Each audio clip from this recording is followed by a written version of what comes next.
তো hello guys, তোমরা সবাই কেমন আছো? আশা করি তোমরা সবাই ভালোই আছো গাইজ। তো আমিও ভালোই, তোমাদের ভালোবাসায়। তো গাইজ, এটা আমার চ্যানেলে রঞ্জিত এমডি ফ্রি স্টাইলে ফার্স্ট টাইম হয়তো লং ভিডিও আসতে চলেছে। তো গাইজ, তোমরা দেখে নিয়েছো আমার তো ডাউন ফ্রেম আমি করেছি আমার সাইকেলে। তো আশা করি তোমাদেরকে ডাউন ফ্রেমটা শর্ট ভিডিওটা ভালো লেগেছে, তোমরা অনেক সাপোর্ট দেখিয়েছো আমাকে। তো গাইজ, এখন বলতে গেলে আমি অলরেডি অর্ধেক কমপ্লিট করে ফেলেছি। তো চলো তোমাদেরকে এখন দেখাই। দেখে নাও, তোমাদের কাছে তুলে ধরলাম তোমাদের টাইগারকে। তো গাইস, এখানে আমি কেটেছিলাম হয়তো, এখানে আমি বলতে গেলে এমসিল মানে যাকে বলে ওইটা দিয়ে আমি এখানে প্লেন করে দিয়েছি, আর এখানেও বি করে দিয়েছি। তো আগের থেকে বইস গাইস বলতে গেলে এক বিটটা আশপাশ আসছে।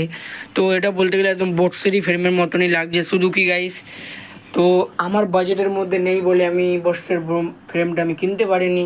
তো একেতেই সাইকেলের পিছনে কমসে কম আমি 30 থেকে 40 হাজার টাকা লাগিয়ে ফেলেছি। তো গাইস, এই যে তোমাদের কাছে সব বলতে গেলে হাইড্রোলিক RX হাইড্রোলিক রাখা আছে গাইস। তো ল্যাঙ্গুয়েজ নিয়ে তোমরা কিছু মনে করবে না গাইস। তো এটা আমার পুরানো শিফটার বলতে গেলে, সামনের 3টে দেখতে চোর এইটা। তো এই ব্রেকটা এত সুন্দর স্মুথ কাজ করে না গাইস এখনও। তো এটা নতুন যখন আমি সাইকেল কিনেছিলাম তখনই দিয়েছিল। তো এই যে গাইস, চেন দেখতে পাচ্ছ, কুত্তার জন্য চেনটা মনে হচ্ছে গাইস, কত লম্বা। তো গাইস, এই যে একটা টাইগার, আর টাইগারের বলতে গেলে আরেকটা বন্ধু এসছে, ওই যে রয়েছে বন্ধু, দেখে নাও। তোমরা হয়তো অনেকেই ইনস্টাতে দেখে নিয়েছো আমার বলতে গেলে ফ্রেমের শর্ট এটা। তো এটাকেও আমি কাটবো, আমার ভাই বলেছে এটা কেটে দিতে, তো আমি এটাকেও কাটার চেষ্টা করবো যত তাড়াতাড়ি হোক। তো গাইস, সবসময় পয়সা থাকে না মানুষের কাছে, যে এটা গাছ না যে ঝাড়া দিলেই পয়সা বলতে গেলে চলে আসবে। তো পয়সা কামাতে একটু মেহনত লাগে গাইস। তো কী করবো, নিজের স্বপ্নটা আগে।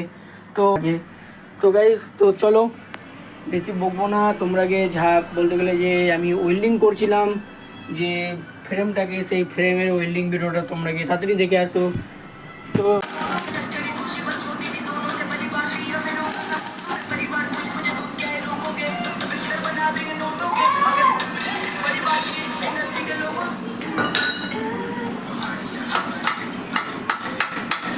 গাইস, তোমরা আশা করি তোমরা ফ্রেমের ভিডিওটা দেখে নিয়েছো, আশা করি তোমাদেরকে ভালোই লেগেছে গাইস। তো গাইস, তোমরা দেখে নিয়েছো কীরকমভাবে করে কেটেছে চাচাটা। তো চাচাটাকে বলতে গেলে ও নতুন ফার্স্টে আমি সাইকেলটাকে কেটেছিল, তো চাচাকে আমি বুদ্ধি দিয়ে দিয়ে আমি কাটিয়েছি। তো আমার এই সানডের মধ্যেই আমার করিয়েছি, তো ওই কারণে আমি রাইড দিতে পারিনি। ওই কারণে হয়তো তোমাদের কাছে এই সপ্তাহে বলতে গেলে শর্ট ভিডিও খুব কমই আসবে। আর সাসপেনশন বি আমার বলতে গেলে এক ধরনের খারাপ আছে, দেখে নাও। দেখুন, সাসপেনশনটা এখান থেকে ওয়েল্ডিং করেছিলাম, তোমরা হয়তো দেখেছো। আর এখানে এই যে এখানে একটা দেখতে ফাট ধরে নিয়েছে। তো এই সাসপেনশনের এক ধরনের বলতে গেলে আমি চাঁদনি থেকেই কিনেছিলাম। তো চাচাটার দোকানে বলতে গেলে ভালো ভালো জিনিস থাকে, ক্র্যাঙ্কসেট আভাস ক্র্যাঙ্কসেটটা হয় এটাও থাকে। তো সব কিছুই থাকে গাইজ। তো চাচাটার দোকানে আমি লোকেশানে একদিন যেদিন যাব আমি কিনতে, তো আমার ভাই এখন ফ্রেমটাকে নেবে, আমার ভাই বলবে কেমনি লাগছে। আচ্ছা ভাই, তোমাকে ফ্রেমটা দিয়ে দিলে তুমি কি করবে? আমি ভাই স্ট্যান্ড মারবো, কেন আমি সাইকেল শিখছি নিউ, কেন আমি সাইকেল চালাতে পারি না। আমি একজনের সাইকেলটা খুব পছন্দ হয়েছে, ওর সাইকেলটা খুব স্মুথ চালাচ্ছি গাইস, ওর সাইকেলটা পুরো ফিটফাট আছে, আমি ভালো কাটাতে পারছি। কেন ওর সাইকেলটা আমার ছোটবেলা আমার মা বাবা সাইকেল শেখায়নি, তাই জন্য আমি শিখতে পারিনি। তো গাইস, ঠিক আমারই মতনই আমার ভাই, ছোটোবেলা থেকে কেউ সাইকেল শেখায়নি, নিজের দমে এসছি গাইস এই অবধি আমি।